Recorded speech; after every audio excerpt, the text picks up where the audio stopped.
इसमें मैं शुरू में क्लैरिटी देना जरूर चाहूँगी कि इसमें प्रतिबंधित दवा नहीं है। कोडीन रखना या उसको बेचने में कोई गलत नहीं है। समस्या केवल तब है जब थोक मात्रा में सप्लाई करते हैं और उसकी सपोर्टिंग डॉक्यूमेंट्स नहीं रहता है। उसकी जांच अलग से हो चुकी है और ऐसे कोई भी जानलेवा जो पीडियाट्रिक कफ सिरप है यूपी में नहीं मिला है। बनारस और उसके बाद गाजियाबाद, फिर कानपुर, लखनऊ ये प्रमुख नोट्स के तौर पे निकल आई है, जिस पर फिर हम लोगों ने कार्रवाई किया।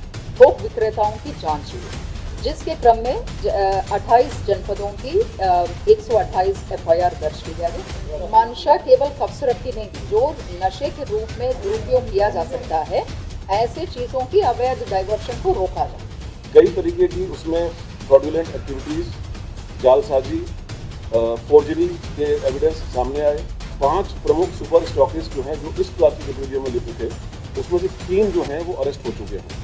भोला जायसवाल अरेस्ट हुआ है, दूसरा गिरधर राणा ये सहारनपुर का है वो अरेस्ट हुआ है, और तीसरा सौरभ त्यागी ये गाजियाबाद का है ये अरेस्ट हुआ है। प्रिस्क्रिप्शन के साथ उन्होंने नीचे अपने स्टॉकिस्ट को भेजा हो, डिस्ट्रीब्यूटर्स को भेजा हो और रिटेलर्स को भेजा हो। कई तरीके की उसमें फ्रॉडुलेंट एक्टिविटीज, जालसाजी, फोर्जरी के एविडेंस सामने आए। तो ऐसे कुल 5 प्रमुख सुपर स्टॉकिस्ट जो हैं जो इस प्रकार की गतिविधियों में लिप्त थे, उनको चिन्हित किया गया है। उसमें से 3 जो हैं वो अरेस्ट हो चुके हैं। एक ये भोला जायसवाल, शुभम जायसवाल, भोला ये बाप बेटे हैं। शुभम जायसवाल बनारस का है, उसका फादर जो है वो भोला जायसवाल है। भोला जायसवाल अरेस्ट हुआ है। दूसरा गिरधर राणा ये सहारनपुर का है वो अरेस्ट हुआ है, और तीसरा सौरभ त्यागी ये गाजियाबाद का है ये अरेस्ट हुआ है। 2 और जो सुपर स्टॉकिस्ट हैं उनके खिलाफ भी साक्ष्य संकलन की और आगे की कार्रवाई चल रही है। इनसे करीब अभी तक जो ये रिकवरी हुई है, करीब 3.5 लाख बोतलों की रिकवरी हुई है, करीब 4.5 करोड़ रुपए के आसपास। और इसमें जो आगे की इनके डाइवर्जन के, अवैध व्यापार के जो साक्ष्य मिले हैं, उन पर जो इनके आगे की कार्रवाई है वो चल रही है। अभी तक टोटल मिलाकर के करीब 32 लोग और अरेस्ट किए गए हैं, जो कि इसी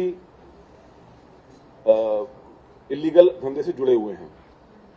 बाकी इसमें जो FSDA की कार्रवाई है उसके बारे में डिटेल में कमिश्नर FSDA मिसेस रोशन जाकर वो बताएंगी, और उसके बाद आपके कोई प्रश्न होंगे तो उसको स्पष्ट करेंगे। जी, नारकोटिक श्रेणी की दवाइयां और कोडीन युक्त कफ सिरप, इसकी अवैध डाइवर्शन की विधिवत जांच और कार्रवाई किया जाए। तो नारकोटिक श्रेणी की दवाइयां मतलब टैबलेट्स है, जैसे ट्रेमाडोल, अल्प्राजोल, और कोडीन युक्त कफ सिरप। इसमें मैं शुरू में क्लैरिटी देना जरूर चाहूंगी कि इसमें प्रतिबंधित दवा नहीं है। जैसे सर ने बोला, एक शेड्यूल H प्रिस्क्रिप्शन ड्रग है जो कि प्रिस्क्रिप्शन पे देना है। कोडीन रखना या उसको बेचने में कोई गलत नहीं है, वो बिल्कुल विधिक है। समस्या केवल तब है जब थोक मात्रा में सप्लाई करते हैं और उसकी सपोर्टिंग डॉक्यूमेंट्स नहीं रहता है। जैसे परचेस और सेल की आवश्यक प्रपत्र जब नहीं रहता है, तब लाइसेंसिंग अथॉरिटी के तौर पे FSDA इसको वो गलत मानते हैं। तो और दूसरा एक और कंफ्यूजन देखा है इस बीच में कि जो पीडियाट्रिक कफ सिरप को लेकर एक दुखद घटना जो मध्य प्रदेश में हुआ था, जिसमें कुछ बच्चों की डेथ हुई थी, उसमें और इसमें कोई कनेक्शन नहीं है। उसकी जांच अलग से हो चुकी है और ऐसे कोई भी जानलेवा जो पीडियाट्रिक कफ सिरप है यूपी में नहीं मिला। वो सभी जनपदों में और कई सारे ब्रांडों की जांच होकर वो पुष्टि कर चुकी है। अब कोडीन वाले में जैसे मैंने कहा, लाइसेंसिंग अथॉरिटी होने के नाते विभाग की जिम्मेदारी ये था कि जो होलसेलर्स को लाइसेंस देती है उनके द्वारा शर्तों की पालन किया जा रहा है कि नहीं, और जो वो माल प्रोक्योर कर रही है उससे संबंध में उनके पास परचेस और सेल की पेपर्स है या नहीं, इसी की पुष्टि करने के लिए विभाग के अधिकारियों को निर्देश दिया। तो क्योंकि कोई भी विषय है तो उसको सोर्स से लेना है। तो जैसे सर ने अभी बताया, हम लोगों ने नारकोटिक ब्यूरो ग्वालियर में, और जो प्रमुख वहां पे देखा गया कि कोडीन का कोटा सबसे ज्यादा किन किन कंपनियों को जाते हैं, तो जो कंपनियां हैं उनकी मैन्युफैक्चरिंग फर्म्स को फिर देखा गया है, जो कि प्रमुख रूप से हिमाचल की पांवटा साहिब और बद्दी इलाके में है और रुड़की में है। तो इन जगहों पे टीम्स गया और वहां पे देखा कि यूपी की प्रमुख सप्लायर्स कौन है, और सप्लायर के लेवल पे जैसे सुपर स्टॉकिस्ट है जिसकी मेन डिस्ट्रीब्यूशन गोडाउन्स रहती है, उन गोडाउन्स की फिर चेकिंग हो गई। सूचना के, और इसमें पानीपत भी है हरियाणा, जिसमें बड़े गोडाउन है एक पर्टिकुलर कंपनी का। उसके अलावा रांची में भी टीम भेजा गया। जैसे सर ने कहा, कुछ इंटेलिजेंस गैदरिंग हम लोगों ने किया, तो जो जो सप्लाई की प्रमुख स्रोत थे वहां सब टीम्स भेजकर जो चीजें पुष्टि हुई उसको लेकर फिर हमारे करीबन 40 जनपदों में 300 के ऊपर थोक विक्रेताओं की जांच हुई, जिसके क्रम में 28 जनपदों की 128 FIR दर्ज की गया। इसमें विशेष यह ध्यान दिया गया है कि कोई भी छोटे व्यापारी पे कार्रवाई ना हो, क्योंकि हम लोग को रिटेलर्स पे कार्रवाई करने का मंशा नहीं था।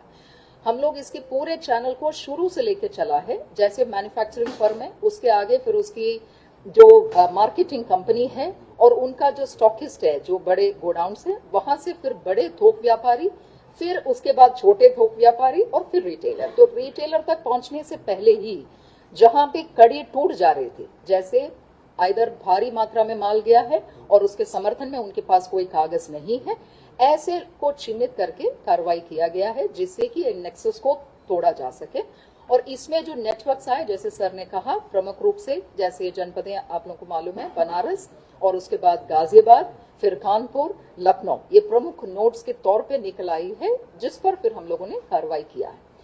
जो कंपनीज थी जिन्होंने मैन्युफैक्चरिंग किया है, हालांकि मैन्युफैक्चरिंग कंपनी के भी इसमें ऐसा नहीं कहा जाएगा कि दवा बनाना कोई गलत है, मगर जिनके स्ट्रीम को जांचा गया है वो एबॉट कंपनी की फेंसिडल सिरप है।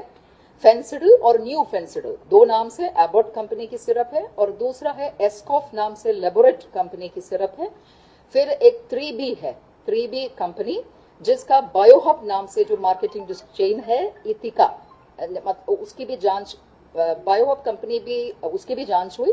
और लास्ट में है आरपाइक और इथिका, जिसकी हेडक्वार्टर लखनऊ थी, और उनमें भी ग्लोबिन और शुभम नाम से दो कंपनियों से जो माल बनाया गया है, जिन्होंने इथिका ने डिस्ट्रीब्यूट किया। ऐसे 4 प्रमुख चैनल्स को हम लोगों ने देखा।